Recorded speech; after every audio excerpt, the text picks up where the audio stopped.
Okay, so let's talk about it.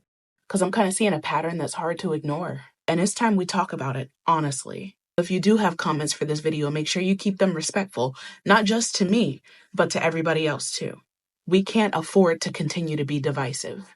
So why do some Latinos vote for Trump? Why do those people align themselves with whiteness even when it works directly against them? And why, in doing so, do they often turn their backs on Black people? Let's start with this. Not all Latinos are anti-Black.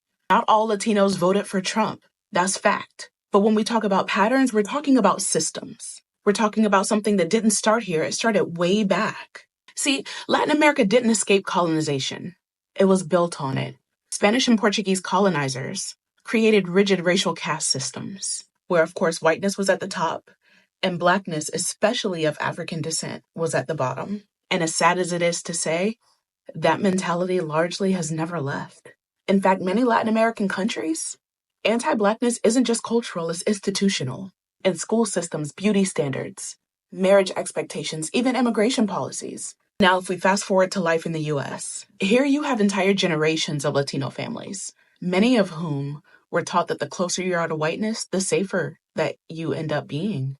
Lighter skin, a passport. European ancestry, a flex. And Blackness, still associated with poverty, danger, and rebellion, which is everything that white supremacy tells you to fear. So when someone like Trump comes along, and he's loud, nationalistic, racist, anti-immigrant, you'd think that Latinos would run the other way, right? But here's what we saw. For those who've internalized anti-Blackness, Trump represents order, power, a place to hide.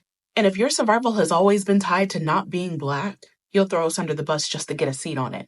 And we all know it's not about politics, it's about identity. Because many Latinos their whole lives have been told that if they align themselves with Blackness, it's an automatic failure.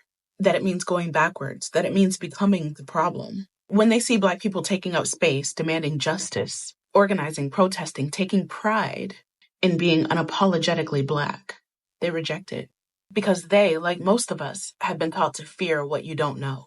And if you've never been allowed to know your own history, to embrace your Afro roots, to unlearn that colonial shame, then yeah, of course you'll see Blackness as a threat instead of freedom. So no, we're not going to group all Latinos together. We can't. But we are going to talk about the history, the erasure, the fear.